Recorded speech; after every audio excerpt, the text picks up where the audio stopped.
Hello, everyone. We're live. This is the Nerd How's that Ledger. going back there? Sorry. Oh yeah, What's yeah. up? Phoenix is here joining us today. Uh, She's trying to pour bourbon from a coffee cup back into the bourbon bottle, which did not look like it was a clean pour at all. There was a lot happening just now. Yeah. yeah. She just got home and she was preparing for this podcast. Also, before we went live, I don't know if she's watching, but we got to follow, and I'm gonna play the alert right now.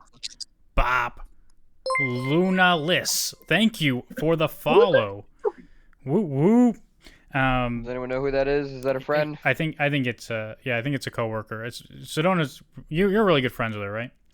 Yeah, she's one of my besties. Yeah, she cool. She cool. All right. Yeah. She's technically part 2 of Star Horse if you follow me. So Oh, yeah. I'm not actually taking a break from Instagram for this month because I just spend it all like with family and stuff like that. So, you know, I'm not on Instagram at all. I actually uninstalled it from my phone. I'm happy to be off that because my screen time is up to like 5 hours a week, like 5 hours a day, bro. That's it. Yeah. Wow, it's your damn. Bro, my Yeah, screen when I time's like saw 13 hours a day. Dude, when I saw my screen time was so flipping high, I freaking was like, all right, I gotta take a break because I'd rather be in front of a computer playing World of Warcraft. By the way, I'm back into retail. Those of you that don't know, that's like the modern version of World of Warcraft. So, No idea. Yeah. But anyway, welcome again, Phoenix. Thank you for joining us. super happy to be here. Yeah, and Give me one sec. yeah, today we got a couple things to talk about. Number one is like the huge Jonathan Majors updates because we followed that since the beginning and we made a lot of predictions and we were right about like everything because we're fucking geniuses. And then also Adam Driver did an interview. I think you're on lock, Phoenix. You gotta unlock. Sorry, yeah, what's going on here? Sorry, not to be distracting. What does it look like now? It's you gotta unlock the tilt or whatever. Yeah. There you go. We didn't really predict the Jonathan Majors thing. Like what we do at the end of the day is you and I are just very rational people that Yeah, it was obvious. Okay. Yeah. It was obvious what was going on. As soon as me, I worked in law only for 3 years and only as a paralegal. I'm thinking about maybe going back to law school next year, but we don't got to talk about that right now. With that being all said though, it's just obvious when one court case comes out and then a bunch of people start dogpiling on him, right? Like that's just the writing on the wall. That's how you know something like this guy is obviously a bad news. There was a lot more to it because the thing is, like, when anything comes out about anybody, people dogpile and just say a bunch of shit that's probably not even true, right? Well, in some cases, yes. In some cases, no. It depends on what it's deserved. There's some cases that confirmed, in court like this, or there's some cases where we just simply don't know. Like when people say Ellen DeGeneres is a huge piece of trash behind like closed doors, it's hard to tell. Well, lightsaber dicks. Yeah. Yeah, but then demonetized. We're not monetizing. We don't make any money. Exactly. We're not monetizing anything. Exactly. Doesn't fucking matter. But the main thing that we are going to talk about today is Adam Driver did an interview with Variety talking about the plans for Kylo Ren that got changed, and that'll probably lead into a bigger conversation about the sequels. And I know Phoenix has a lot to say about that. We've talked about it at length here, but we can always talk about it more, I'm sure. So. Yep. I never run out of words to say. Yeah, the sequel, it's just a really complicated set of emotions when you think about the sequel trilogy and everything like that, like all the good and all the bad, and there is good there. Like, don't let anyone like on the internet try and like ruin your day. There is good there, but there's also some bad too. There's especially like the last one. There was a lot of bad in that last one, man. Like I don't know. For me, it's just that really felt like an action movie and not like a Star Wars movie. And Star Wars really is supposed to be like an action movie. They're supposed to be really slow paces where they just kind of build up these cool scenes and stuff like that. Yeah, Star Wars is just really supposed to be cool, and some of those movies were not cool. Yeah. But yeah. All right, guys. So Jonathan Majors. First off, Jonathan Majors. Yep. Yeah. So for anybody who doesn't know, Jonathan Majors was arrested back in like March. He was accused of domestic violence against his partner, and then he was like immediately dropped from his management company and his PR people, and then his lawyer came out and said a bunch of stupid shit and thought that like releasing text messages from the victim was a good idea, and honestly that was an awful fucking idea because I don't know how closely you followed this, Phoenix, but you know, any I did not follow this whatsoever. This is all brand new information to me, Yeah, to and be honest with you. you know who Jonathan Majors is, right?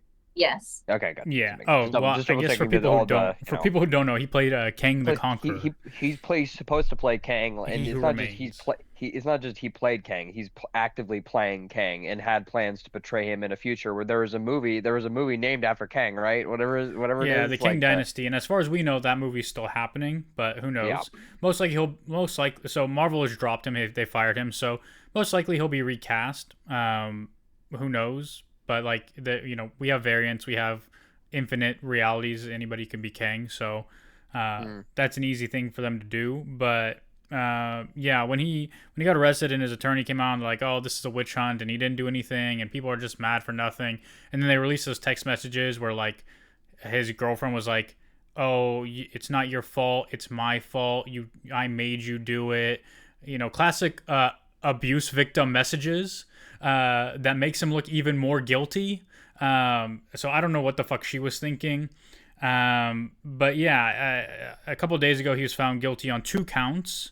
So there's an important differentiation to make here. So he was found guilty of of misdemeanor counts of harassment and assault against his ex-girlfriend. And by the way, just so everyone knows, is like assault. And this is just me being like law. Like assault does not mean that the person like actually physically harmed a person. That would be assault and battery. Like assault means like you made an aggressive motion towards a person, but doesn't necessarily mean that you actually physically struck them. Also, like assault can be with words as well. That's like another big legal whole thing. But just clarifying that for people, they're wondering what that meant. Yeah, Because in if it this would have been case, you like, can just swap it out for the word abuse. yeah, yep. But it's also important to note that in the verdict, he was also found not guilty of 1 count of intentional assault in the 3rd degree and 1 count of aggravated harassment in the 2nd degree. So, that's not always reported on things like this, but he was found guilty on 2 counts, and as a result, he's been fired by Marvel. And and going back to what I said, we did predict this would happen. Like, as far as like, everybody was wondering, oh, when's Marvel going to do something? Are they going to make an announcement? And I said, well, they were really hasty with the James Gunn thing when like old tweets surfaced and they like fired him immediately. And then they brought him back for Guardians 3 anyway, so it didn't end up mattering. And they didn't want to make that mistake again. If he was found innocent, they would have kept him. Mm-hmm. Absolutely. They only care about what's on paper. Like that's just what it comes down to. And even if he was found innocent and they kept him, there would still be people who believe he's guilty and would not support Marvel as a result. Yeah. What do you think, Phoenix? Any thoughts on that? No, I agree with that. You've kind of fallen out of love with the MCU recently, haven't you?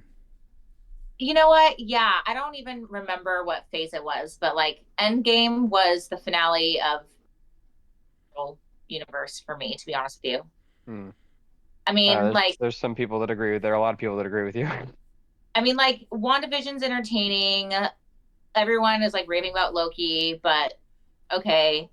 And then I just with this whole Kang character, I never read the comics, obviously, so I didn't really have much background until with the first time we saw him, which was in Loki, end of season 1, and then again in season 2, obviously. But then he was in Ant-Man, right? Yeah. And those were the 2 times, right? Yep, that's it. Yeah, and so like everyone is like so scared of him, and he ended up being like not that cool. And so it makes you think, like, did they do that because they were preparing for this? Like, or was his character supposed to be so much more scarier or more powerful? And they were like, well, we know that he's going on trial, so we're gonna, I don't know. Like, I'm just curious. Well, so I think like his introduction is like the idea that no matter what, like he will be there at the end, and like he literally had to create the sacred timeline to stop all his variants from destroying worlds after worlds after worlds. And so like that's supposed to make you go, holy shit, like it's not. The thing is I guess I never felt that gut wrenching because we never actually saw it happening. All we saw were branches on the timeline on a little computer screen exploding. So we didn't, I mean, maybe other people did. I didn't really empathize with it. I was like, I can't humanize this, if Yeah. that makes sense. Well, and also like that's like the Like reality. it wasn't like Thanos, like, oh my god, like when like Gamora was like a baby in that scene, oh god, gut wrenching, right? But like the way King does it, like he just says he does it, but we don't actually see it.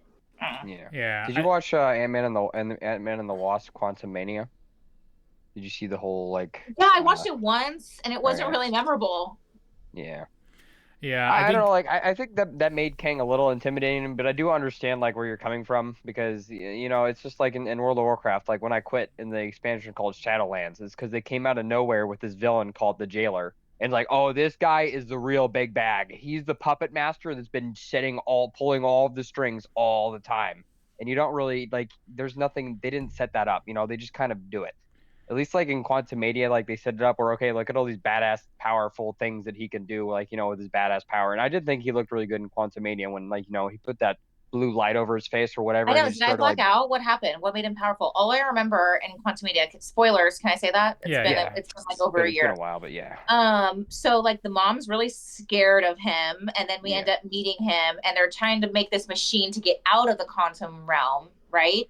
Yeah. And she's pretty much like, we can't let him out of here. And then literally Scott Lang wins. He's like the worst Avenger. But does he win? Yeah. He gets trapped.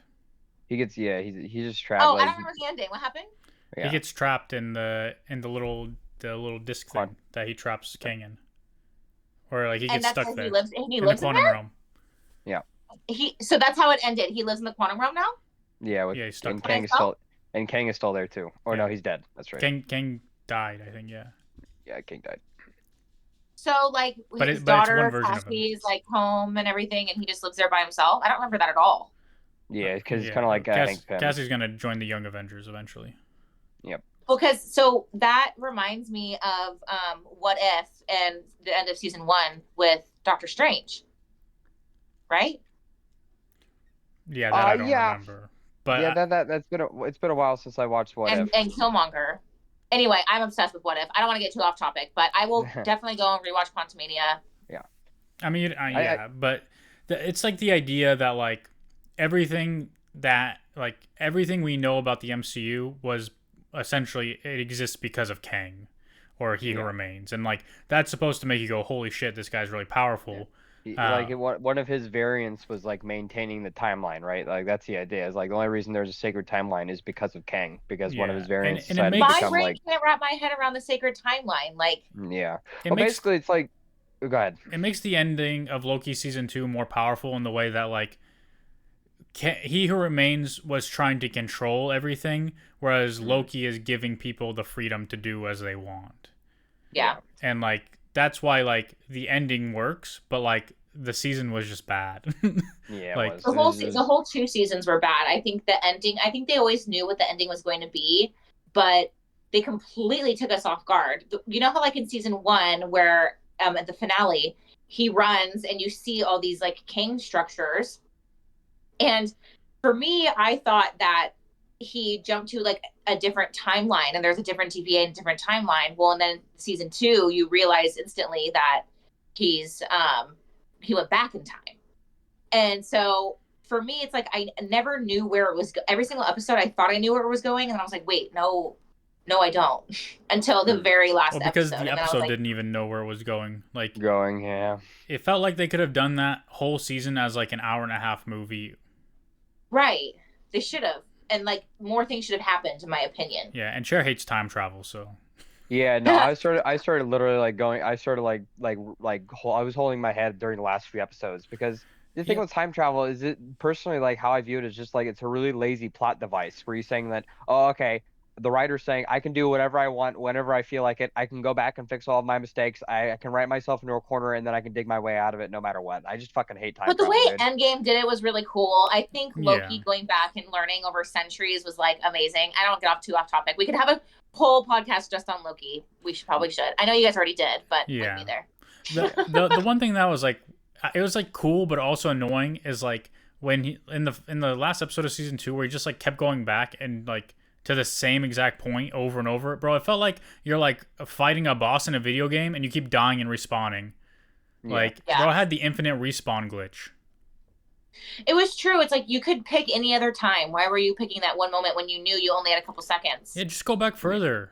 Keep I mean, he going. started to go back further and further. Yeah, but took him a while. There are a lot of issues. There are a lot of issues with time travel. Let's say this. See, this is one of the things. Why don't you just go back to this spot? Then you could do this. Why don't you go back to that spot? Then you could do that. You know, like it just there's Yeah. it's, like when you're Yeah. presented it's with infinite solutions to solve like your plot problem, and It's that's the same just thing like with the time turner in Harry Potter. That's why we never saw it again. Is because like, why didn't they just keep twisting it back till like Voldemort was a baby and murder him?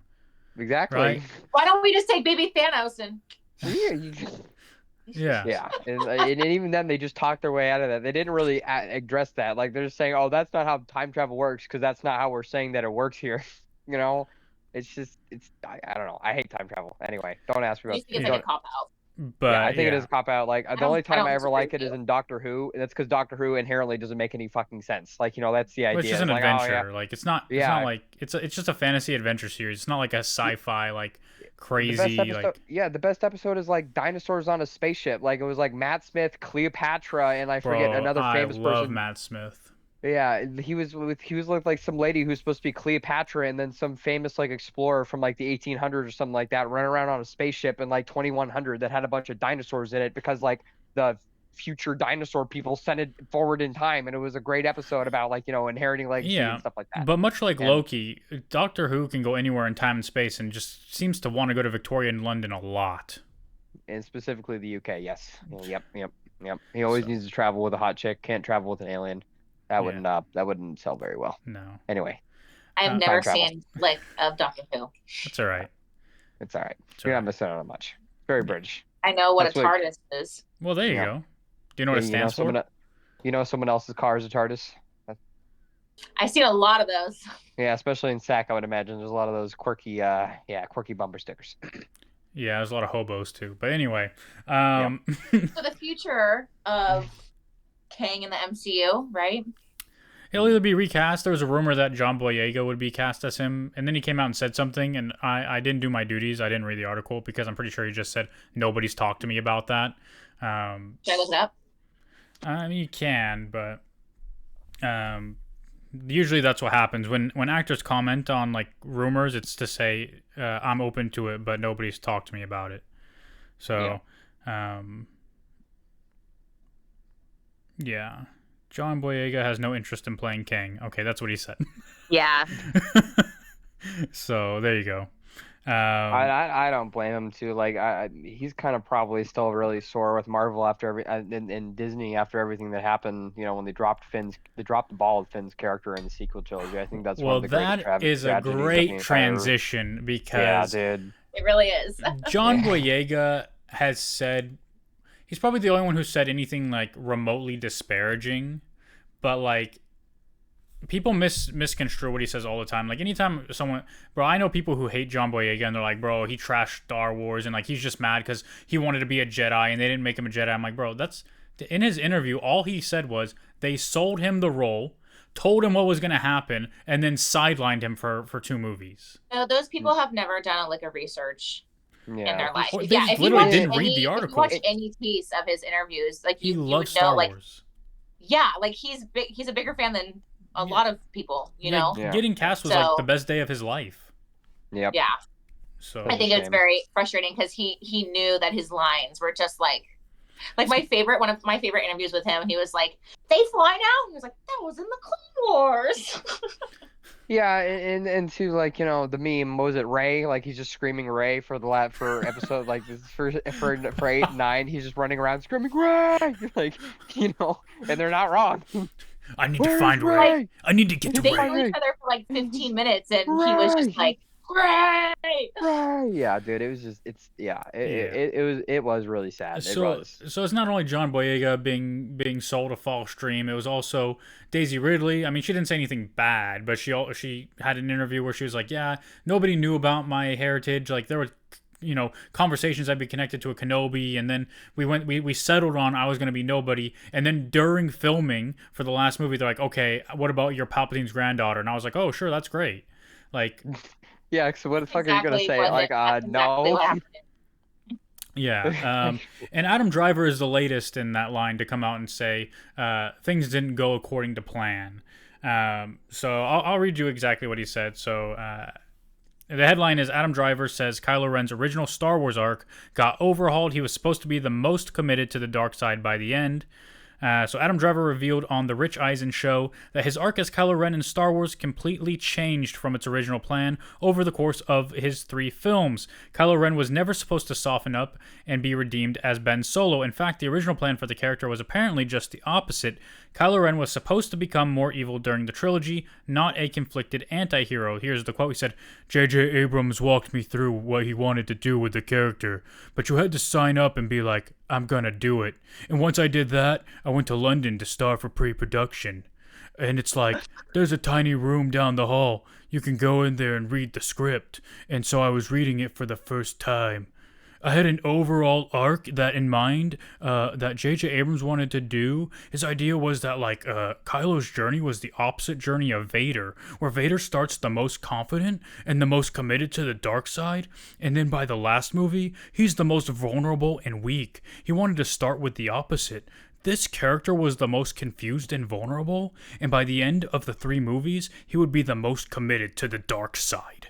I tried to keep that arc in mind regardless if that wound up not being the journey anyway, but it changed while shooting, but I was still focused on that. It's a good act. And that is an impression. Yeah. Just don't quit your day job, buddy. That's all I'm going to tell you. Well, okay. I can't. I'm not going to quit my day job because I need income. Okay. Yeah. Just don't be like one of those. Just don't be like one of those people. Like, wow, man, I'm gonna I'm gonna do all the things. I'm gonna become a voice actor. I'm gonna move to LA. I thought that was 10 out of 10, Chair. I'm gonna voice act with Matt Mercer. I'm gonna Chair is the biggest accent hater, the biggest impression hater. Bro, I do a wicked English accent, and this guy just goes. Okay, I'm gonna do an impression by the end of this. That's trash, bro. Well, it's not trash. That's disrespectful to people in England, bro. It's not disrespectful. I want you to go to England, and then I want you to walk up to somebody in a pub and just start talking to them in that English accent and see how they act.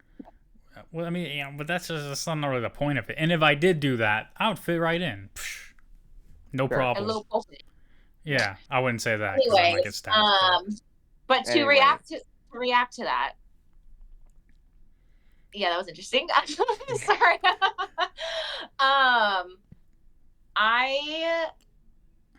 I thought the concept was very interesting, but okay, I'm going to try to say this without shitting on Star Wars and just talk about it logically, and then I'll get into my emotions.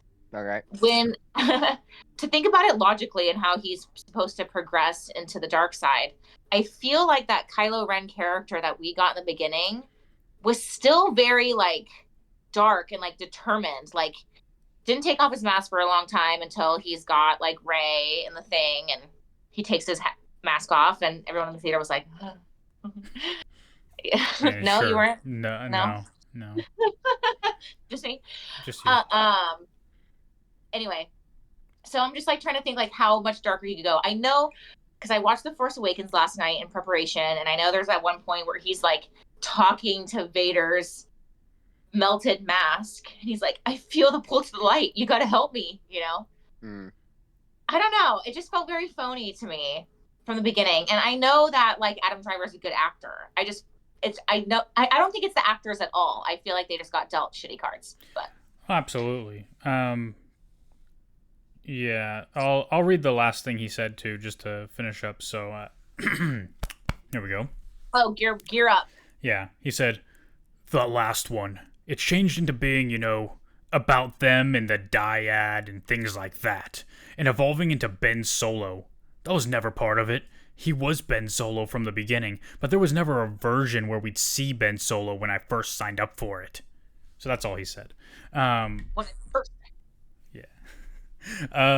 But that's absolutely true. Even when these movies were coming out and I talk about them on my old podcast, it was very clear he chose his path. Yes. He had many chances for redemption. Number one, when his dad confronted him, he killed his dad. That he was choosing the dark side. Then, in the Last Jedi, he was trying to convince Rey she should join him.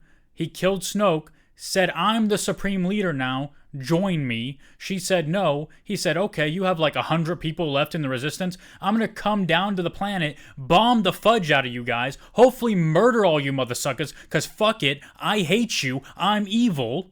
And then Luke showed up, and he's like, fuck you, Luke, you piece of shit. You tried to kill me when I was a scared little boy. Go fuck yourself. Tried to murder him. And, bro, he chose his fucking path. And then in the last movie, the beginning of it, he's on a fucking murder spree, trying to get to the fucking Sith Wayfinders, just killing people left and right, not giving a fuck. And then he fights Rey. She saves his life. And then he's like, oh, shit, guys. Oh, shit. I'm on fucking drugs, bro. Oh my, is that my dad? Bro starts tweaking out, hallucinating, and fucking he's like, oh, I'm Ben Solo again. Holy shit.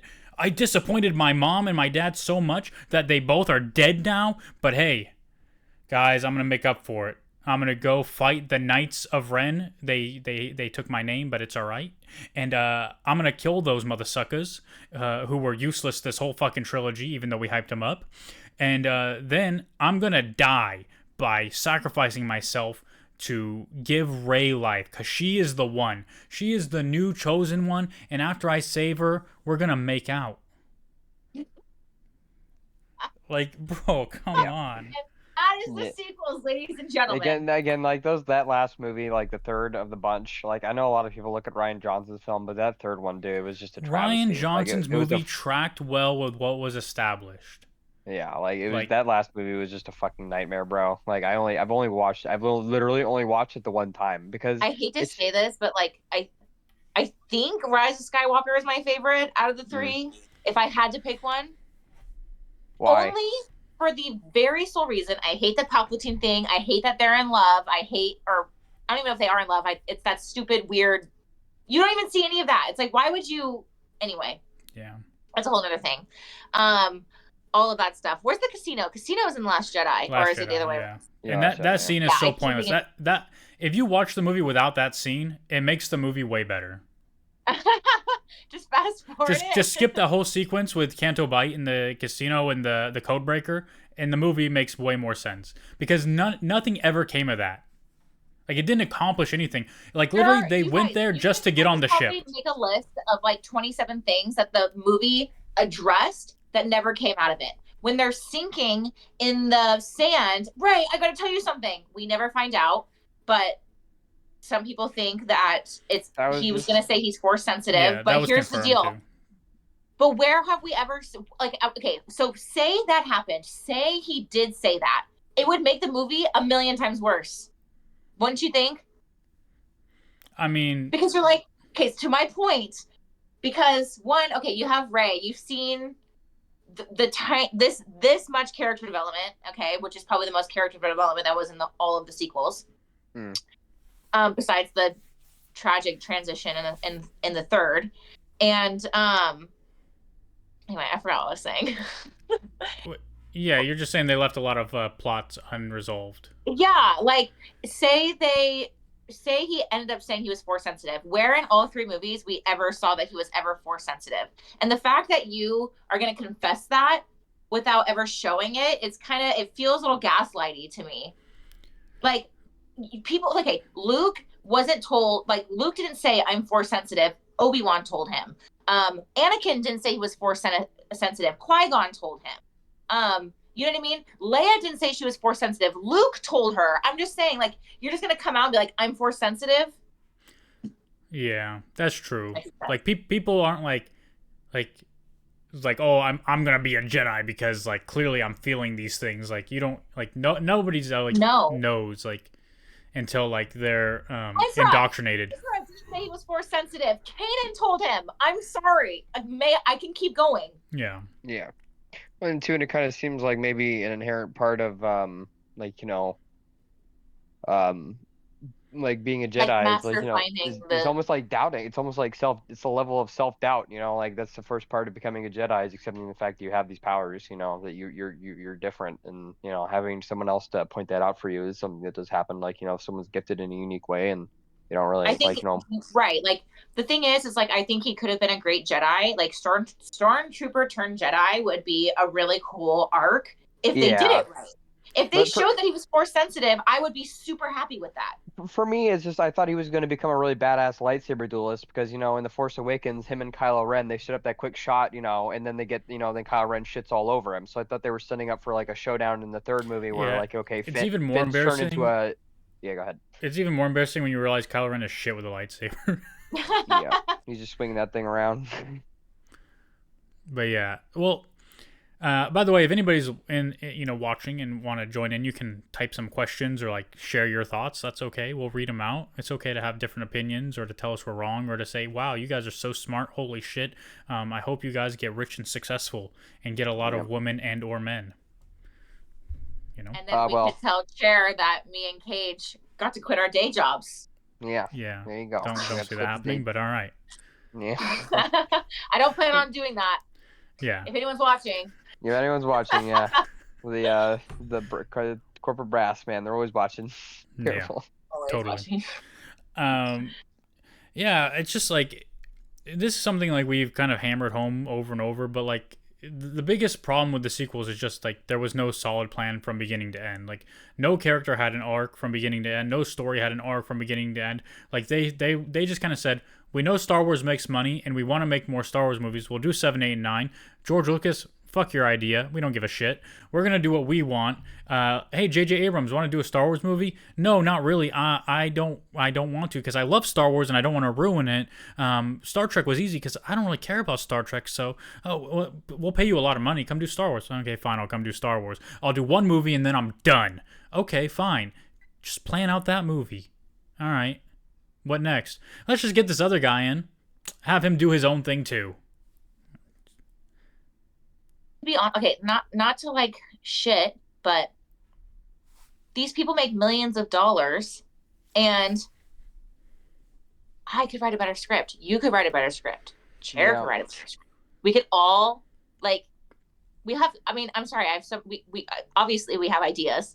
And I'm just saying these people got millions of dollars to like not even ask what we wanted. I don't know. I just feel kind of betrayed. Like they're like, fuck you, Star Wars fans. Well, it's not even it's like, at the end of the day, this is Disney. They have billions and billions of dollars. They have like a trove of intellectual and creative capital that is not found anywhere else. Like Disney Imagineers are some of the most inspired people that I've ever like read about, and like how they make that park work every single day is just beyond the pale. Like compared to like any other creative efforts like across planet Earth. There are tons and tons of ways that they could have gone about this, and great. It was one of the most popular. Literally, like Star Wars invented the term blockbuster, right? That term didn't exist until blockbusting happened, when people were standing outside to see A New Hope again, like for 3 hours in the fucking rain. Like it was crazy. It's crazy. That wasn't Disney. Not at the time, but it was Star Wars. Yeah. It was LucasArts at the time. Like it was all just George Lucas. Actually, in 2015, when The Force Awakens came out, I stood outside in the rain waiting for hours, and nobody showed up until I had to save 3 seats for everyone because they showed up 30 minutes late. And you were Does that really happen? Yeah. He was out in the rain waiting because someone didn't know how to open up their phone and check the weather app and see, hey guys, there's going to be rain. First of all, I knew there was going to be rain, but I ain't no bitch. So I showed up 30 minutes. Then why are you complaining about it? And I didn't show up 30 minutes early. I showed up 3 hours early. Okay. And I found out today he doesn't use an umbrella. No. I was talking about myself. Like I showed up 30 minutes 30 minutes early. Yeah. And I was like with an umbrella. And I was like, hey, bro, you're like soaked to the fucking brim. Where's your fucking umbrella? And you're like, people didn't get mad that you cut? No, because he was a saving spot for me. So well, it's because that was back in the days where you couldn't have assigned seats. So you had to get there early to get good seats. And it's Star Wars, so we wanted good seats.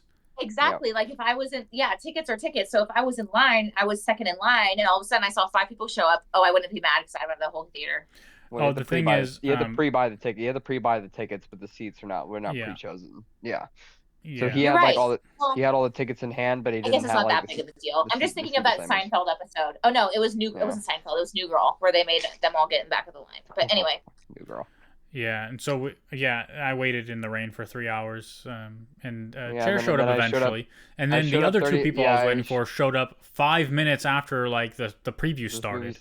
Yeah, and I was like, I showed up 30 minutes. You don't do it that way.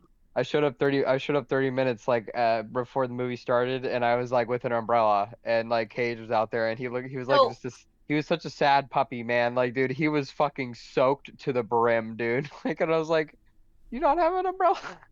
He's like, "No, how I was hate it." the vibe before the movie versus after the movie, A Force Awakens? People like the movie. Like Yeah, the vibe. So I remember the drive home from the movie, and when I was yeah. driving home, the my friend who was with me at the time, Captain Hot Sauce, that's what I call him. He was getting messages from someone who was saying the line at the time, "Oh, it's just the Force Awakens," or I mean, it's just A New Hope all over again. Mm. And like we had arguments about it because I'm like, bro, it might seem similar, but it's supposed to. It's supposed to be nostalgic. You liked the lightsaber scene. You liked Maz, whatever her name was. Maz Kanata, it was fine. Yeah. So when they go see Maz Kanata, right? What I remember is when the First Order came, and then the Resistance showed up with Poe flying, and just watching the X-wing zip around. I don't know, like it just made me feel like I'm watching Star Wars. Like, That's actually really funny you say that because I watched it last night and that exact scene, I was like, this is the lamest shit I have ever seen. I was like, this is so obviously theatrical and fan service yeah, that I want to throw up. And then this is hilarious. Finn is just like, yeah, yeah, that's some pilot, oh Just I'm like, yeah, yeah. I what don't. is it? Yeah, I don't That's get one hell. how. That's I one feel like hell I'm of a in pilot. Disneyland and Star Tours right now. Not like Yeah. I guess when they give you, well, I don't know. Like I know Andor is like still under Disney, but I'm like that was just so raw and real and just different, Yeah, and the sequels were just so theatrical in my opinion, like so Disneyland-y, if that makes sense. they were to, but like almost the opposite of like what the prequels did, because the prequels were very theatric, but like they were very cool, and these were very theatric, There but was way accomplished more action, nothing. like the action, like the scenes, like the oh my god, like I'm sorry, the duel on Mustafar, Duel of the Fates, like Oh there yeah, was so much more at so good. stake in the prequels than the sequels, in my opinion. Well, yeah, Yeah. because the Well, sequels. well, they It, for and the thing is, the thing is with that, and again, this is like a thing with like, again, this is an example I keep coming back to because like the original World of Warcraft story was very well crafted, right? Chris Metzen, the original Warcraft 1 and Warcraft 2, and like Beyond the Dark Portal and that stuff was actually a really good story through and through. And then the problem is though is that when they got into World of Warcraft, they had to keep upping the ante, right? And you just up the ante and you up the ante and you up the ante and you up the ante and to a point where it's so ridiculous that you don't take it seriously anymore. Like, oh, we got Star Killer Base and it can destroy multiple planets, not just one planet. It can hit 4 planets at the same time. And then Okay, the Emperor, the last episode's like, I've got an infinite fleet of Star Destroyers that can all destroy planets whenever they feel like it. And by the way, don't blow up those guns or else they'll destroy. Like, it's just dumb. Like when they're upping the ante like that in this ridiculous way that just kind of rips you out. The thing well, is like about original Star Wars, it was so immersive, right? Like you felt grounded in this reality because like, oh my God, they have a Death Star. Like they can blow up a whole fucking planet. That's like so cruel and evil and stuff like that. Who would do but that? like not only that, to back to the prequels, the 1, 2, and 3, it takes all 3 episodes to see the rise of the Empire.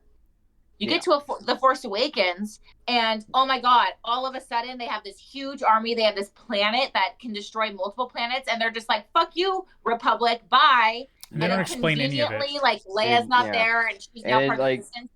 And like, it's supposed to be like a planet, and then it drains the sun, and they don't even talk about the fact that like it drained like the we sun of never the once system that see it was like how it in. was built. Like we see the whole progression of the Death Star. Like I just feel like that. Even though I was really upset, we did not need a second Death Star in Return of the Jedi, whatever. But Yeah. not going to go there. But you could see like the work that was put into it. We just show up and they're like, okay, they're this powerful. Like how? And who the fuck is Snoke? Like, Yeah. Yeah, to be honest, like the whole First Order thing, like it just leave the problem. One of the big problems with the sequels is that it leaves you with more questions than it answers. Like literally, Yeah. all it does is introduce problems, and you're just like, okay, but how did the First Order? Where did they come from? How did they rise? Like, how long has Ben been there or Kylo? why would they call it the First Order if it's not the First Order? Well, I That's don't know. dumb. I'm sorry. If you ever watched the look of Star Wars, you would know. Yeah. Why would you call it the First Order? Are you dumb? And again, I think this just speaks Yes, to they're like, dumb. You know and they're dumb. and we have to understand like the first movie was really crafted around one person, right? J.J. Abrams, right? And J.J. Yes. Abrams had this presentation one time that I really fucking hated, and it was called The Mystery Box. And J.J. Abrams basically insisted that you don't need to tell the audience what's inside the mystery box. You just need to let them know the box is there, and then they'll like make up. And like that's not how Star Wars works. You Okay, like no. And when has that ever worked outside of the Star Wars universe? Like, when has that worked? It didn't work for Lost.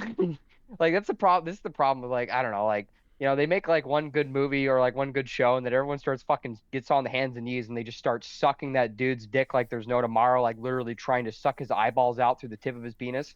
And you're just like, whoa, bro, like come on, guys, like he's not this god that can just do all this stuff. He's not like he made Lost, and the Star Trek movies were cool because they looked great. That was like it, right? Well, yeah. I mean, the Star Trek movie. I mean, okay, the Star Trek movies were good because he didn't care about Star Trek.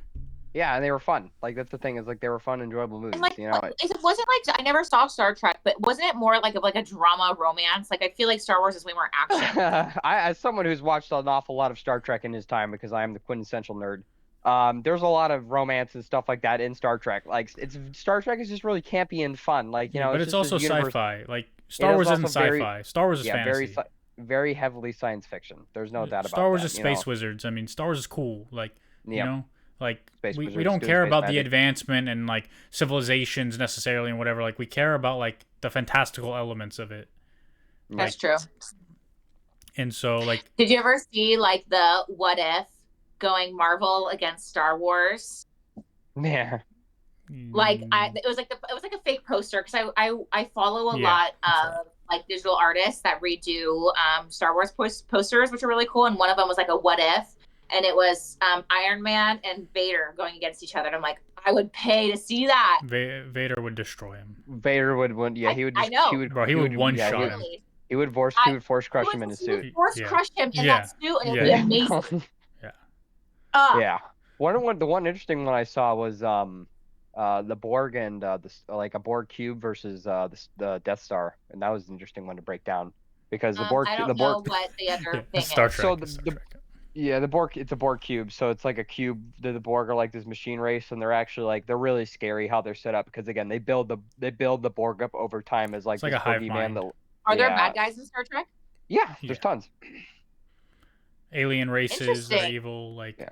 Like the Borg take people and they convert them into like cybernetic cyborg machine people that like are really disgusting, but they can like teleport anywhere. Like their shields are impervious to most phaser fire. Their ships are each like a Borg cube is about roughly like it's almost a third the size of a Death Star, which is still a huge ship. Like so, the synopsis is. I want to see a side. I want to see like I want to visualize it. I want to see a side by side. Yeah. Yeah, but what's better, Klingon bird of prey or a Romulan warship? Romulan warship. Okay. Sorry, we lost Phoenix completely now. The Romulan warbirds are like the Romulan warbirds are like my favorite ships in science fiction and in Star Trek. Like they just look so cool. Like with that. I'm assuming those are Star Trek terms though. Yeah. Yeah. Well, I'll show you a Romulan warbird. The Romulans were like they were bad guys for a lot of Star Trek, and Well, they still are the bad guys. Okay, because they're like okay, so you know how like not the wrong. Oh my fucking god! I can't believe this. Can we just talk about how Uncle Owen bought C-3PO twice? Yeah. I sent you that meme. Yeah, I mean technically Klieg bought him the first time, but you need to buy the same droid twice. Yeah. Uncle Owen. Yeah. Sorry. No, but I got the generator off. Sorry. But what you were saying about honestly, the dialogue in the new Star Wars movies was really bad. Like it was very bad. Like very campy. George Lucas's dialogue wasn't great either, but like, bro, when I was watching episode 1, dude, like I was drunk as fuck by myself. It was like 2:00 in the morning. I can't remember why. My parents had left me the house, so I was just getting drunk by myself, and I decided to watch episode 1. Oh, that's right. I was at a PvP event, and then I was getting drunk with my boys, and I was like, I want to watch some Star Wars. I watched The Phantom Menace. Great movie, but damn, dude, it's literally just quotes. Either the quotes are really good or the quotes are really bad. Like, It really is just quotes. It's Are just a you an bunch of angel? one-liners. But there's a good quote Yeah. in there where Qui-Gon says, "Your focus determines your reality," and that's like it's like a paraphrase of something Aristotle Are said. you sure? Are you sure it's not? Are you sure it's not? I'll try spinning. That's a good trick. That shit. Are you sure it's not? Now this is pod racing. That's what every time I say whenever something's going wrong in my life, I just go, yeah. Now this is pod. That was so wizard. Yeah, and then the judge told me to shut the fuck up. So that really obviously didn't help my case at all. But you know whatever. Yeah, Annie, maybe you'll finish this time. Exactly. That's a good one. That was a good one. Yeah. But you know what's a great Too. quote? Fucking Zabulba is so badass, dude. I just love his design. I love his design and everything like that. Like how he walks around, like in like the four legs and everything like that. Like I don't know. Yeah. Yeah. Also, Adios, Slimo. Darth Maul is fucking sick. Okay. Yes, he was. Yeah. Yeah. It's Darth like, Maul daddy. At last we will reveal ourselves to the Jedi. At last we will have revenge. Boom. Are you gonna tell us that your second boyfriend like had him call you Darth Maul or something like that? Like, cause your first boyfriend was like, call me Anakin, and then like, okay, babe, call me Darth Maul. I don't have any Darth Maul stories. I only have Anakin stories. Oh, okay. Not yet, anyway. I did buy. I showed Kaje today. I bought these pants, and they're from Hot Topic. So like these are the legs, and down here, like if you put your legs together, they're black pants, and in red it's Maul's face, and like if you go, it's like split in half. I'm obsessed. I cannot wait for them to come. It would be better if the top half of his body on one and his legs on the other, and I know. Why That's did they do that? funny. Come on. Yeah, you should get a tattoo of Darth Maul like right here with his upper and bottom, and then when you move it, he's in half. Speaking of episode 1, by the way, Phoenix, do you think that Kaje brought this up? So I want to think. Do you think the transitions in episode 1 are all from Microsoft PowerPoint? Absolutely. Absolutely.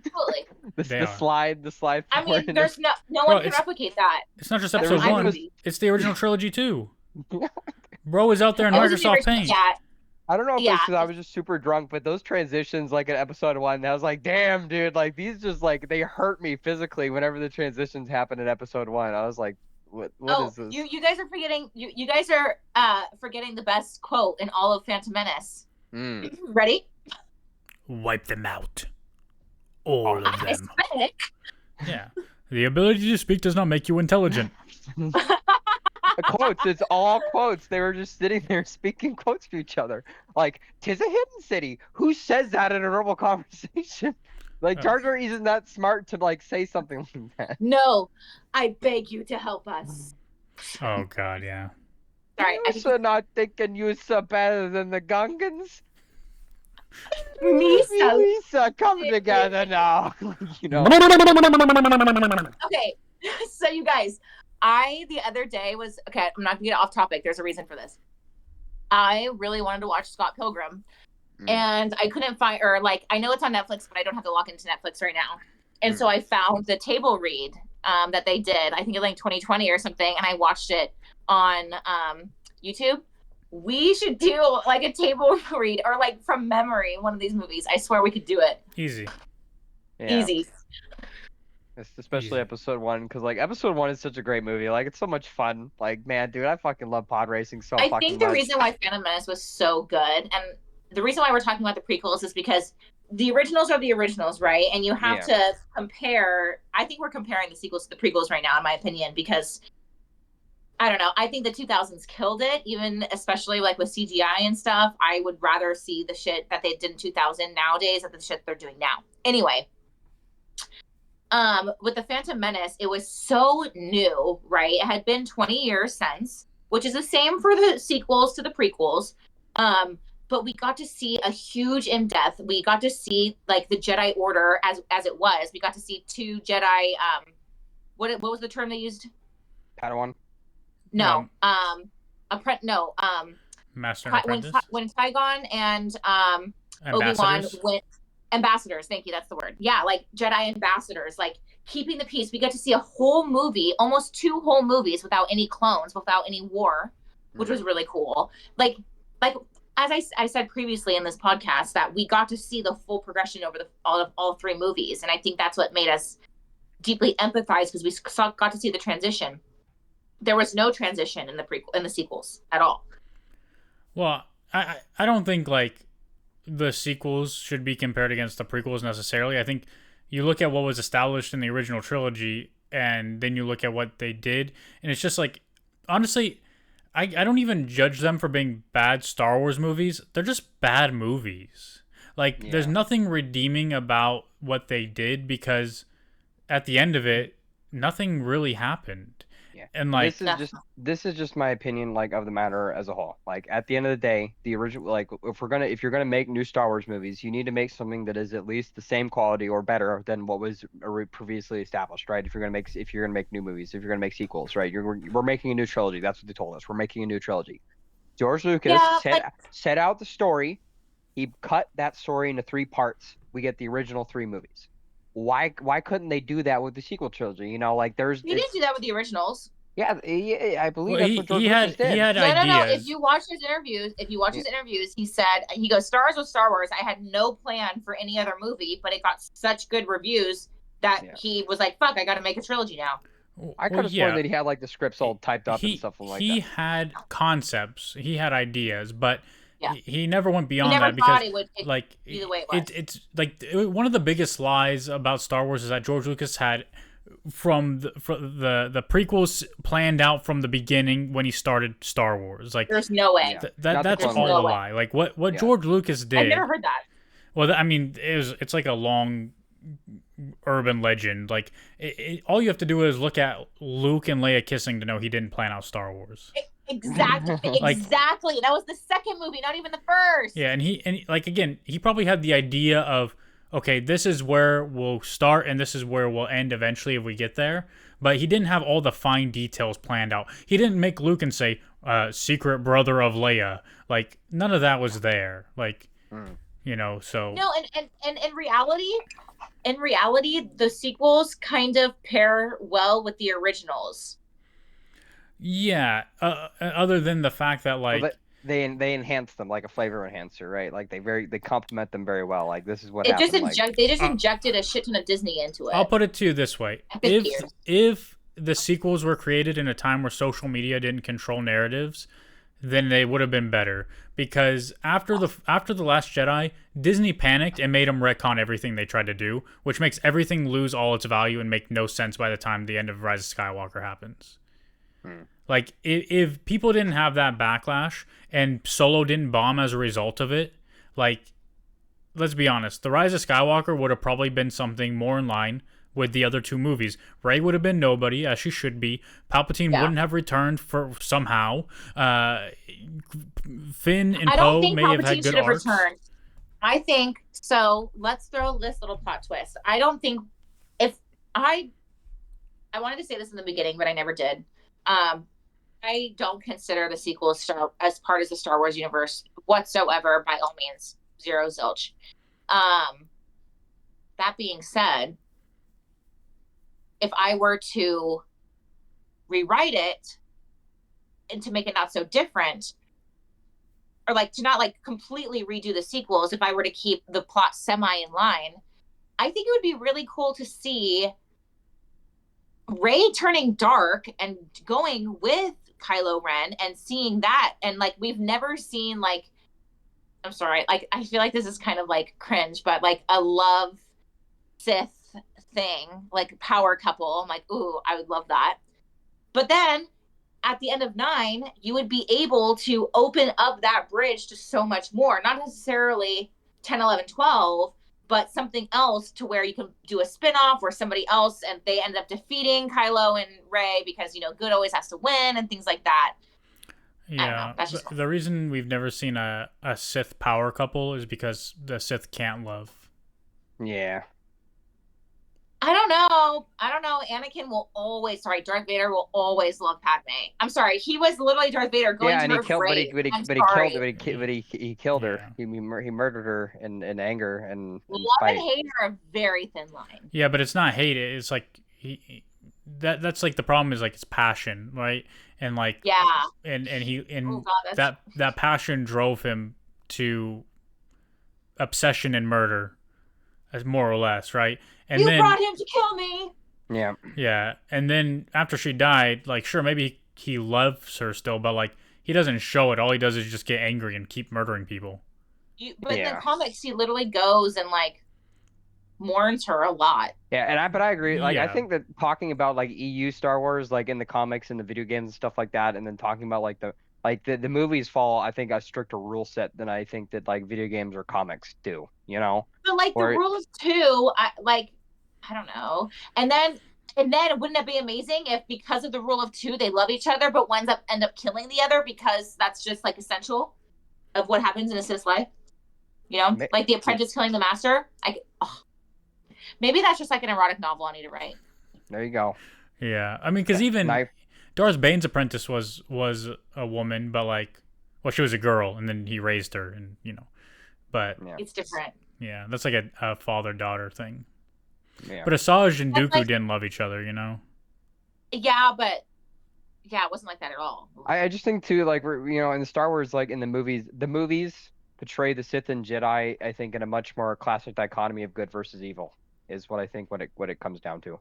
Well, yeah, of course. And then the books and shows and comics, like in a lot of video games I played, like the Sith, what the Sith say, and then how the Sith actually function, are two 100% different things. Like they just are.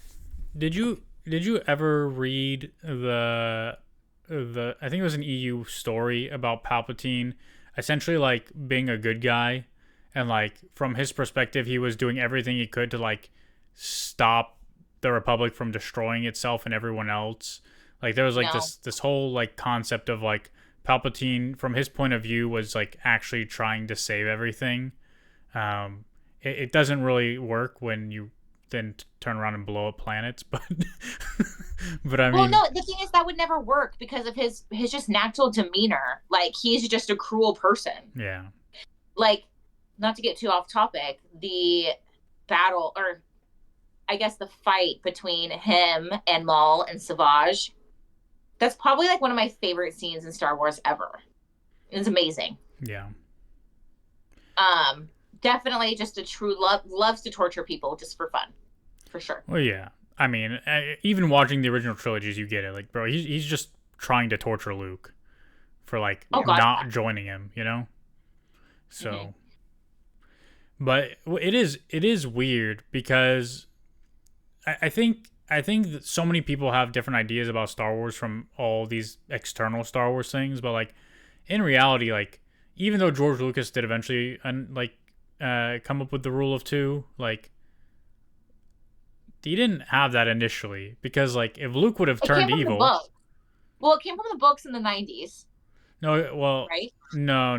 The rule of two came from George Lucas in '99, and then it was solidified as a Darth Bane novel called The Rule of Two, which came out after Phantom Menace. Came out in like 2007, I think. Oh, really? Yeah. There was I don't know if I said this last time, but I think there was like one day I was super sick, and so I just spent like 12 hours on Wikipedia and just like read up everything that I could on synopsises of books because like eventually I'll read them, but I just like a Cliff Notes versions of everything. Yeah. Helps. Yeah. There's a lot of good books, but like I enjoy reading them, but like I take them with a grain of salt. But some of them are actually like the ones that are coming out now are more like canon-ish, I think, maybe. I mean, like Yeah, the High Republic stuff. Well, but yeah, even I the mean, like new the Thrawn Thrawn, trilogies. yeah, the Thrawn books played out obviously, which is one thing I guess. Like it's kind of funny how like Disney calls it Legends, but then they use it. Well, the kind of because In like Ahsoka? in Ahsoka,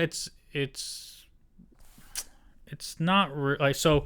The original Thrawn trilogy was like it didn't take place the way it does in Ahsoka. No, Yeah. so basically it took place when the Republic was going on and he was in the academy on his home planet. That's the new trilogy, the new Thrawn trilogy that came out in like 2012. Oh, Where that like during the older, well, not the older Republic, but the Republic before the Empire when he was in the academy. yeah, they 'cause found that's him. Anakin and his net. Yeah, that's the newer trilogy. But Okay. the original trilogy, the Heir to the Empire trilogy, was essentially like after the Empire was destroyed, he's still out there in space, and he can unite enough people. So he's trying to get ships, and he's trying to outsmart the New Republic and stuff, and he's doing all this crazy shit. And then like he finds this clone. Well, so he finds this guy he thinks is an old Jedi. But he's not really the old Jedi. He's a clone who's like evil now, called Master Sabayoth. And Sabayoth wants to get new Jedi because Leia's pregnant with the twins. He wants to essentially mind control them to have an army of Leia's Jedi. Pregnant with wait, what do you mean Leia's pregnant with twins? She's pregnant with Jason and Jaina Solo. In the original Thrawn trilogy. Got it. In the books. Okay, Yeah. got it. Yeah.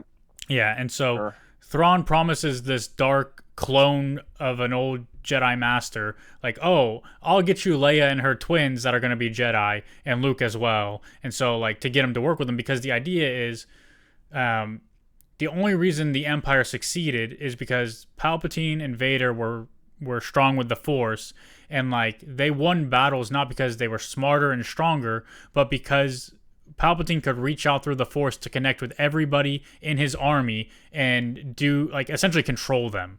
That just was like just to chime in here really quick though, but that is actually a concept that was established in Knights of the Republic Force ability called the Battle Meditation, which was discovered by Basta Lashan of the Jedi Order, which is essentially you start meditating in the middle of the battle, and the soldiers are like, "Wow, my reaction times are so fast, and I can see everything going on. It's almost like I'm connected to the Force." Yeah. And like when I play Galaxy of Heroes, when she is the leader of the clan I'm fighting, I always lose.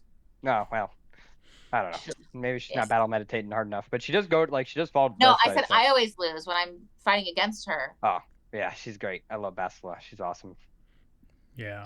Yeah, wasn't she the apprentice of Raven, Darth Raven, when they turned dark? No, so that depends on how you play the game, right? Like, because in the canon, I think they actually think it is the canon story. No, Malik turns her to the dark side, but like they're not really master apprentice. More like because Darth Malik is Raven's original apprentice from way back when. He was the one that followed Revan to the edge of known space and found the Star Forge and made the new Sith Empire. I had a high fever when I was reading all of this on Wikipedia. So. Yeah. No worries, my field time. Like you had a fever and you were high, or you had a fever that was higher than normal.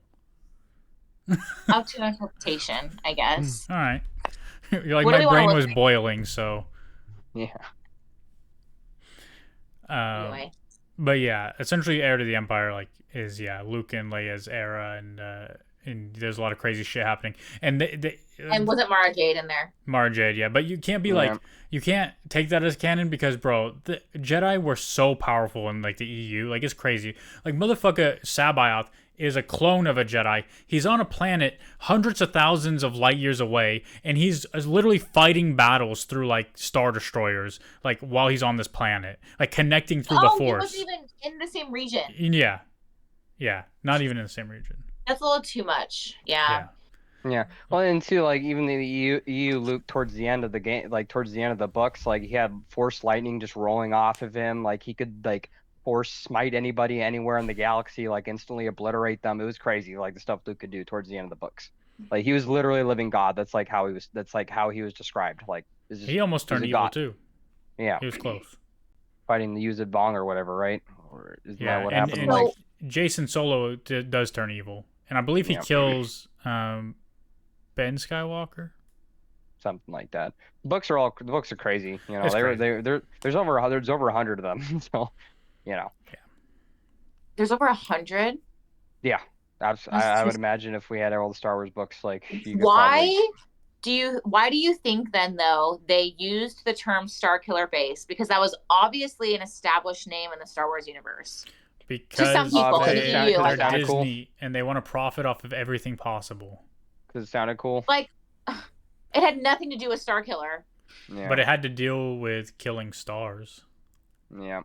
Killing planets. Stars are different than planets. But there might have been stars on those planets. It drained a star. It drained. I saw Martha Jones. I saw Martha Jones up on Coruscant. Yep. She was in Doctor Who. The black girl on the ledge in Coruscant that you see like watching the planets explode.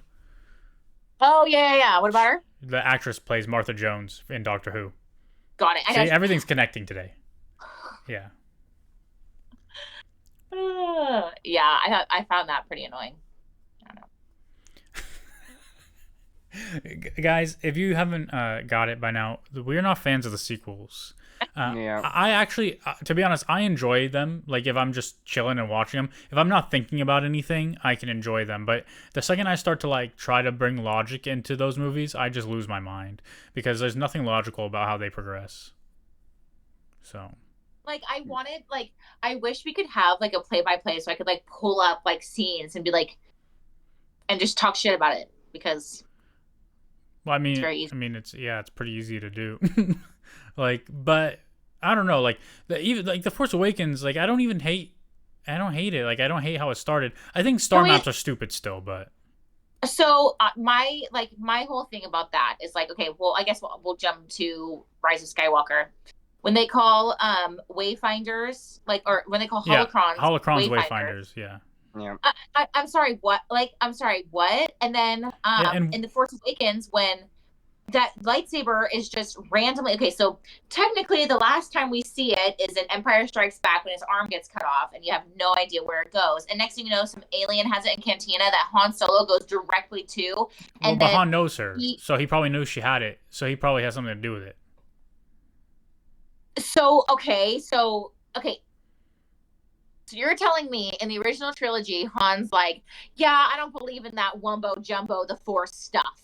And now he's like, that was before. I believe this girl's Force sensitive. I'm gonna bring her to the lightsaber. I read a fun passage in like a Star Wars encyclopedia book a long time ago when I was a kid. It was like a big encyclopedic book of Star Wars, like a picture book basically. And it had one really interesting like thing that really stuck with me, which is obviously why I'm bringing it up now. And I read this again while I was in the fourth or fifth grade. And it said that Han Solo, after encountering the giant space worm asteroid, apparently he had heard someone had told him that like in a bar, and he assumed it to be a myth. And then after encountering like the space worm, it had like changed his perception of like the galaxy, and he started believing things like the Force after that. Because like it's just when you encounter like insane, crazy things like that you think to be legends but aren't legends, it just fucks you up. I mean, also when you see living Jedi, I mean, yeah, fighting. That too. Yeah, being able to force grab things and force jump and like endure injuries and being all besties with Luke Skywalker could change your mind. When did he see Luke do that? He was frozen in carbonite. Palace. He was frozen in carbonite. Couldn't see. Yeah, but he started to get his sight back. Oh my God, he could barely. When Lando was in the pit, he was like, "Yeah, I can get my sight back." Yeah. And then he goes, "Boba Fett, where? I can't see shit." Yeah. I'm sorry. He never once, and then Luke, and then when they went to Endor, Luke never was using any. He was on the speeder. Then he was mad that they lost Leia. He never once showed his Force abilities, really. Oh, except when he was raising C-3PO up on the chair. Yeah. That's pretty impressive. And then you have to remember, there's also like 20 or 30 years from the end of Return of the Jedi to The Force Awakens. So you start believing in the mumbo jumbo, especially when Leia then was also Force training as a Jedi. Okay, so you're telling me that so Han can see the Force inside Rey without her ever saying anything or doing anything, and he's like, I think I'm going to take her to this specific planet. I think it's more of a thing where, as in like he's encountered this kind of thing before, and but the thing is Chair, when from the moment she meets him to when that happens, the only thing was she knew how to fix the power coupling. Yeah. You know what I mean? When did I bypassed it. Just like what's his face? Finn not showing where did she ever show Force sensibilities until the lightsaber called to her? Well, she doesn't. Let's be honest. Never. I mean, not even once. Well, no, I think it too has to do with like her personal skills of like it's showing her being like the only human on the scavenger planet, like sliding around through this like defunct Star Destroyer and like doing all these skills and stuff like that, and like using her staff to like fight off these like lights, like these stormtroopers and stuff like that. I think is when you have been on your own since you were 6 years old, you're gonna know how to fight. Sorry. That has nothing to do with being Force sensitive. No, that's true, but it does contribute to the Force sensitivity that we've seen recognized through other characters that we've been introduced to. The abandoned orphan. If you take season 1, episode 1 of Rebels, Ezra's just shooting his shit, but he goes ding ding ding ding ding. To quote Cage, boing boing boing. Boing. And he looks and he sees, you know, Phoenix Squadron doing their thing. And he like feels like the force. And he's like, this is like a weird feeling. And he's saying like, this is a weird feeling. And then like Kanan comes in and like verifies that. That never happens in the sequels. I don't know. Like there was never like even, okay. And then also like to bring into Ahsoka, I hated that whole Sabine thing. And we talked about that and her trying to do this. It's like, I understand that whole thing where Ahsoka was like, anyone can learn, anybody can cook, anybody can be Jedi, you know? That's different. But the way that they showed it in the sequels was just... Well, yeah. And it all comes down to just, they didn't know what the fuck they were doing. Like, let's be honest. You said did not? Huh? You said did not? Did or did no, not? Yeah, no. When they made the sequels, they didn't know what they were doing. They just knew they're going to make billions of dollars, right? Yep. And again, like, there's always this argument of, like, guys, don't trash the movies because people work really hard on those movies and they don't deserve... Those people got paid a lot of fucking money. I don't give a shit, okay? I don't care. I work really hard at my job, and if I do a goddamn awful job, I want my boss to tell me, bro, you're fucking trash. Fix your shit. No, exactly. Those people got paid to make that movie the same amount of money that I will make probably in my whole entire life combined. Yeah. So I don't feel bad for trashing it because I do have better ideas. Exactly. I don't know. Exactly. Facts. No cap. Bro, the best thing to come out of the sequel trilogy is the Saturday Night Live skits of Kylo Ren. Let's be honest. Best. Being the undercover boss. Undercover boss. Yeah. But I mean, it seems like that I will say is Star Wars. That didn't he say that was like the Kylo Ren that he was supposed to be, like just this like crazy sadistic weird asshole, like who's just like really strange. Yeah, kind of. I could have sworn I said didn't say something like he was like the more evil Kylo Ren. I was channeling that in those skits. Yeah, he's just not as like goofy or quirky as that, but yeah. Yeah. I saw Kylo Ren in the bathroom. I heard Kylo Ren is shredded. Shredded. He's fucking jacked. Yeah. Yeah, but yeah. I guess at the end of the day, like Daisy's interview, Adam's interview, and John's, and contrary to popular belief, even though he redacted Mark Hamill's interviews, safe to say, I don't blame any of them. They hated the script. So. And the sad thing is, they all love Star Wars. Yeah. I don't know if Mark Hamill loves Star Wars, to be honest. It's like, I think Mark Hamill's always had a problem with He has to love Star Wars. The thing is like, I don't know if he does love it, but he has to love it, if that makes sense. Yeah. I mean, he keeps coming back. I mean, he came back to do the motion capture for The Mandalorian even, so... Yeah. Which was really cool. And The Mandalorian also proves that Disney can do good Star Wars. They just have to hire the right people. 100%. Andor as well. Holy shit, man. Oh, Andor. Dead. Yeah, Andor, Rogue One, Solo. Sorry. Solo's decent, yeah. Solo's really good, in my opinion. Yeah, I don't mind it at all. I wish they would have actually followed through with the Maltese though. I know, right? I know. Well, it's so funny. I love watching the memes where it's like everyone watching Solo being like, "What the fuck is Maul doing here?" And then people who watch Clone Wars are like.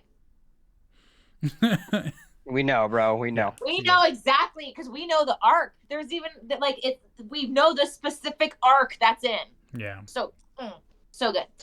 But yeah, I don't want to like. I know everyone's favorite quote of Andor. Well, my favorite quote of Andor. Can I spoil it? Have you guys talked about Andor? Of course, bro. Andor came out a long time ago. You can talk about it. I know. I'm sorry. I'm so behind. I can't swim. Oh. Yeah, we talked about that too. We contemplated if we think he's alive or not. Part of me hopes we never find out. I don't want to find out. I think that was the perfect. That's why it would cheapen it if he comes back. So to Chair's point, this is a perfect example of the mystery box. Leave us on edge in that way. It's a side character. He totally helped build this whole thing, and at the very end, it was, I can't swim. Oh. Yeah, I think the mystery box is more prevalent to like J.J. Abrams' style of I'm PvPing right now. J.J. Abrams' style of like movie making and stuff like that. I think that's more specifically what he was trying to describe. So he's a plot holist. So yeah, it makes he's a shitty writer. Yeah. So what in my mind, what a movie should be is they introduce you to the mystery box, and then as you go along, they slowly open it and show you what's inside. That's how Yeah. movies should be made in my mind. But what J.J. Yeah. Abrams thinks is, if I give you an idea, you can play with that idea and come to your own conclusions, which there's I don't want to. there's validity to that in areas in making movies or stories, but like the plot shouldn't be the mystery box, right? Like the mystery box should be like, oh, we have a vampire in a room with a girl, we're gonna show him getting close to her neck, pan away, and end the scene, right? Because your mind will do some crazy shit. What happened there? Like, but essentially the implication is some shit's going down, right? But like, you don't need to see it happen for your mind to come up with something worse that could happen, and like allow the audience to like take that and run with it. But you don't just say, hey, the plot, you don't need to care about that. So this is technically figure it out. This is technically not a mystery box. Like I don't think this qualifies as one, but I feel like it's similar into a way. Because it's Disney, they're not going to show the actual thing. But in season 2 of Loki, with a scene with the box, you know what I'm talking about, with all those people. The box. So like they're in TVA jail. Oh yeah. You know, that, like, yes, there was audio, not visual. Like, okay, I guess for lack of a better term, audio visuals and physical visuals, because you could see the reaction on the other person's face. But the other half of it was completely left to interpretation, and I think every single one of us would have a different image of what that looked like. I think that's the right way to do that. Mystery boxes, you know? Yeah, that's the right way to do a quote unquote mystery box. Like you allow people's minds to take them places. So horrific. Yeah, because if it's something really horrific, you don't want to show that things and make everything super family unfriendly super quick. But also, the human mind will take it to a more extreme sometimes, right? So like it allows you to have your own personal experience with what you're watching, but like you can do that with little things like that, but you can't do it with your entire story. Like exactly, you can't. Yeah, you can't introduce 3 mystery boxes every single movie. Yeah, the mystery box like that J.J. Abrams is talking about is like where you end the series or the movie and people go, was that a dream or was that real? Like, what actually happened? Like, I don't think you should leave those interpretations up to your audience, because like you just didn't know how to finish your story then. Like, just kind of weak writing to me. Like, you just kind of gave up and you're like, I don't know what to do, so it was all a dream, guys. Like, exactly, it was like incomplete. Yeah, and some people love that, and that's great for them. I'm not saying you shouldn't like that. I'm just saying, to me, it's not good. Like, people can love whatever they love. There are some like movies. There are some like very specific story plots that work for it, but Star Wars doesn't, in my opinion. No. You know, it's a universe, but it's an established universe. If it was like brand new, I would have no problem with it, but it wasn't. Yeah, bro, it'd be like, imagine at the end of Revenge of the Sith if we didn't see Anakin become Darth Vader. They just left it up to our interpretation. Exactly. Oh, no, I'm sorry. Is it actually Anakin Skywalker or is it not? We don't know. Oh my god, like, bro, like everybody wants to see Anakin get into the suit. Hayden wanted to get into the suit, okay? Everybody wants that shit. Give it to them. Like, that's an easy win. It was gut-wrenching. I mean, I talked to a lot of Star Wars fans, and a lot of these Star Wars fans were there for the original trilogy, and they say that Revenge of the Sith is their favorite. Yeah, it's fantastic. You know? Yeah. It is. Like, people maybe like look at it less because the prequels have such a bad reputation amongst like old Star Wars fans. But like, I mean, it's just, I don't care that you had to sit through Attack of the Clones to get there. It is one of the best Star Wars movies that exists. Yeah. I don't even think Attack of the Clones is that bad. I think we needed that character development. Oh, you said you wanted to argue with Cher. Go on, Cher. Tell her how bad Attack of the Clones is. How bad Attack of the Clones is? Yeah. Man, how to describe this? Let's see. I know you and I have already established that Star Wars is all quotes, right? So all the quotes in that movie are just so fucking bad that they make me want to die. The transitions are The It's transitions all are The horrible. movie is so cringe, but it's like The only cringe in good a quote hokey is when way. they came to rescue Obi-Wan and they're in the arena and he she looks seems to up be and on he's top of like, things. "Good job." That's what he just says, "We're here Oh, to oh, rescue you," and when Anakin he goes, says, "Good then we job, decided to rescue you, and he looks up, he goes, good good job. job." But hey, Obi-Wan was in his full sassy queen phase because in the arena, Anakin's like, "What about Padme?" And he looks up. She seems to be on top of things. And then, but you have to put yourself in Obi-Wan's perspective. 20 minutes ago, he was trying to contact Anakin, Okay. and he wasn't where he was supposed I'm not, to no, be. no, no, I'm not saying that's like I'm not saying about the context or anything. Like it's all quotes. We've already established that. Like the script is just quotes. All the quotes in Clone Wars make me want to KMS more than usual. Okay, that's all I gotta say. Clone There Wars was or Attack of the Clones? Attack of the It's two Clones. different things. Attack of the Clones. There was no pod racing. The freaking seismic bomb was like cool. I think that was it. Like Bop. yeah. The Camino stuff impossible. Perhaps the archives are incomplete. And then she just fucking walks off. Like Okay, I don't know. but it's all worth it when you get to the arena and have these great action sequences, and then you have Yoda using his lightsaber for the first time, flipping around, going ah, doing all sorts of crazy shit, fighting and fucking yeah, dude. It's cool. It's cool. Okay, it's cool. It's Star Wars. Like, okay, how could you willingly show up to a random planet? These random aliens that you've never heard of before are like, hey, we have 1 million clones for you that you put in order. Then he goes to the council. The council's like, we never did that. But they take him, and then he goes to Jango, and he goes, I was recruited by a guy named Lord Tyrannus. Lord in front of everything. Huh? Sifo-Dyas. Master Sifo-Dyas. Yeah. No, if you watch Attack of the Clones, Jango Fett specifically says he was recruited by a Lord Tyrannus. Yes. Watch it. Yes, but the clones were ordered on. No, the Jedi did go. I know Sifo-Dyas and his arc. I watched all of that. But in the Attack of the Clones movie, like the Kaminoans tell Obi-Wan about Sifo-Dyas, but then when he talks to Jango, he goes, "Have you heard of Sifo-Dyas?" He goes, "I've never heard of Sifo-Dyas. I was recruited by Lord Tyrannus." Yeah. So I'm sorry, wouldn't you that there is a Dark Lord of the Sith somewhere? You're just gonna take these clones and just be like, oh, cool, and then just start paying for them?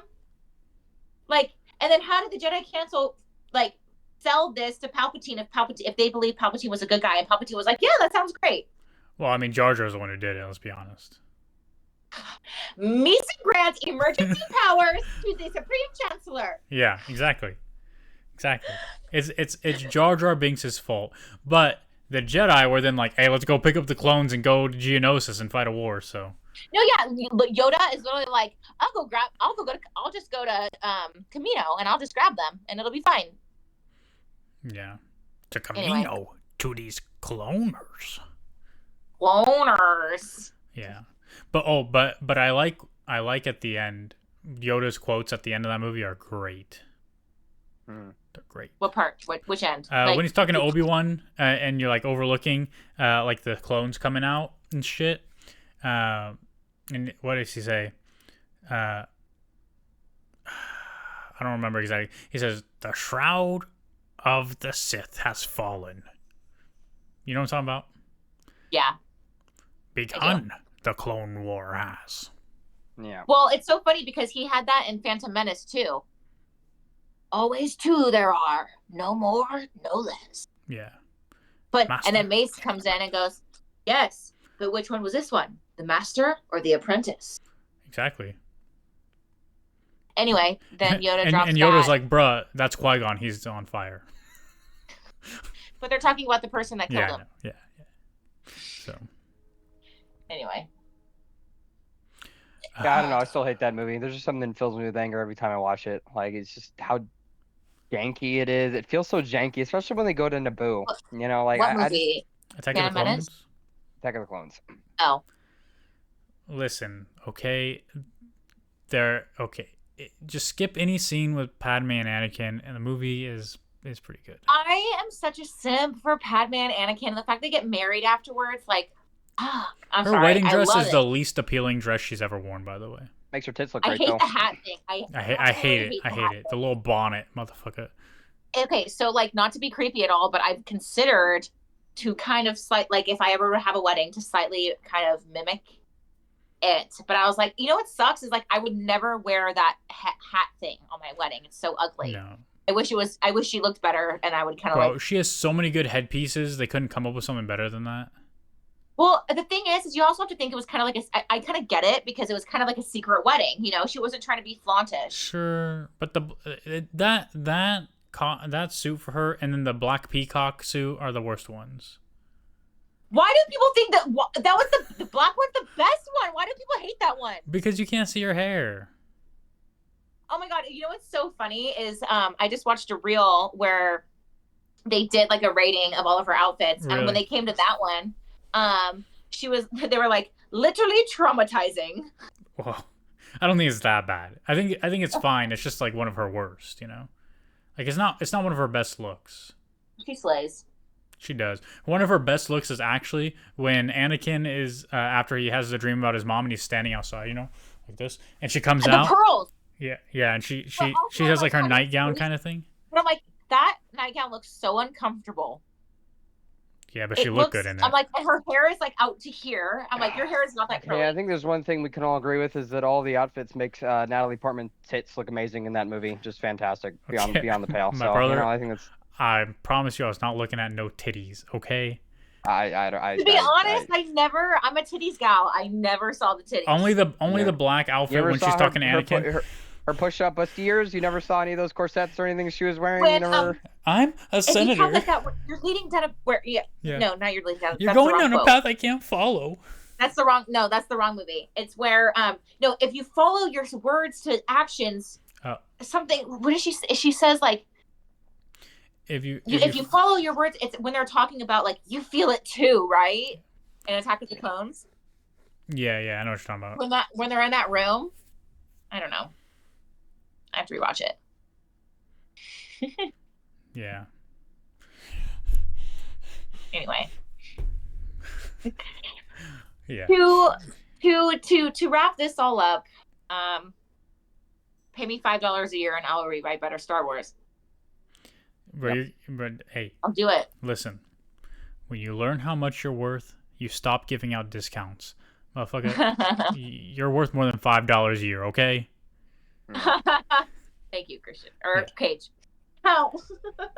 It's all right. I almost made it through. So, yeah. Phoenix is going to start calling me Cage at work now, too. I want to. People are going to be real confused. So I love making people confused. It's my favorite. Yeah. I mean, I feel like everything I say just confuses people. They just kind of like wonder what's wrong with me, but that's all right. Like, but that's what makes you like, what do you call that word? Retarded. Just kidding.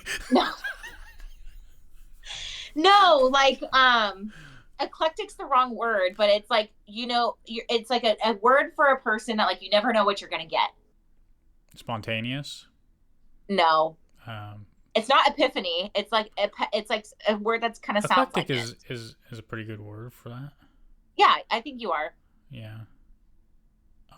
Unpredictable. Yeah. Exclusive. Exciting. Exhilarating. Yeah. Existential. The Starship Enterprise. Yeah.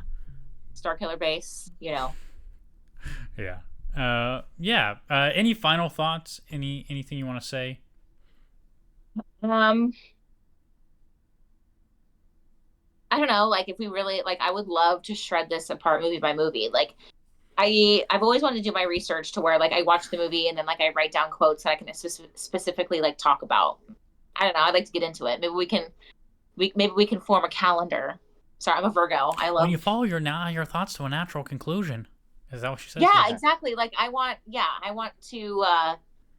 Anyway, maybe we can do like a episode breakdown. 1, 2, 3, 4, 5, 6, 7, 8, 9. Yeah, I think we've actually me and Kaje done that in the past, so I'm pretty sure we could do it before. Like, you know, we've kind of done everything on this podcast. I don't think we've well, done. You know what's each funny one, is when I was first asked to be a part of this, I asked him. I said, like, you know, what do you prepare? Do we have to take notes? You know, and do we follow a schedule? And he looked at me. He's like, no, we just talk.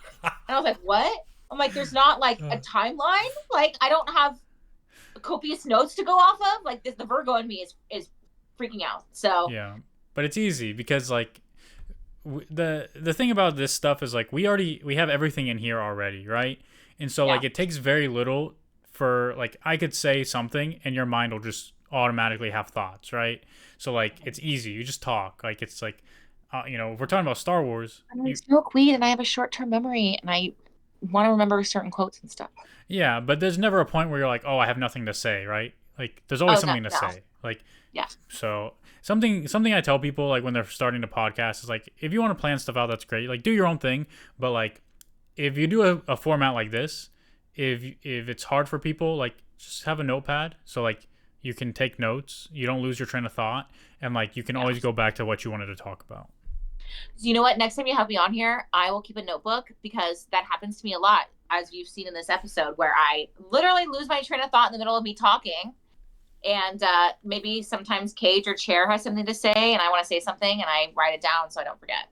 Yep. I don't know. I Was think we should make this always a good to take regular. notes, especially like I just like I smoke a lot of weed, right? So I'm not being like a jerk when I say this, but like smoking weed right before a podcast, like to me is usually the worst idea I have because like I'm just so forgetful. Like I'm jumping between like different topics and Not stuff to like mention that. every time we podcast, Chair is hungry as fuck. So if he was smoking weed Yeah, beforehand, like You know what's but kind of funny is I am too. So you're kind of getting like the hangriness out of me. yeah, yeah. we all need to go eat. We're all hangry, so we'll let you guys go. Thank you so much to Phoenix for joining us again. Thank She's you for always having welcome me. back. Yeah. The Chair is playing Galaxies right now, PvPing. Well, And so, PvP's already over. I didn't do too well, but there were a lot of Imperial pilots there, so it's whatever. What's We're staying PvP alive. mean? player versus Player versus player, player Star Wars versus player Galaxies. in Star Wars Galaxies. It's like a do you know what a flight simulator game is? Yeah. It's like that, but in Star Wars in space, and you can fly around in X-wings and TIE fighters and blow up other players and stuff like that, and it's like really fun, and it's really intense. I really like it. It's a good thrill. But there's some players that just have like these really crazy parts. So that sounds like fun. I play Galaxy of Heroes. Mm. Yeah, you play So against. what? I can share. I can actually share right now and share. It's Oh, wait, player. are we live? It's player versus player. Yeah, It's no, player I know. versus player. Yeah. Are we still live on If Yeah, Twitch? we're still anybody, live. if Oh. our 5 listeners want to play me, I'm Phoenix Rising 5. 29, More like and 2. Me not included. Just kidding. not including me, gonna totally rewatch this when we're done. Yeah. But yeah. Thank you, everyone. We're gonna go eat. Yeah. Follow, like, subscribe, rate, review, click buttons. Bye.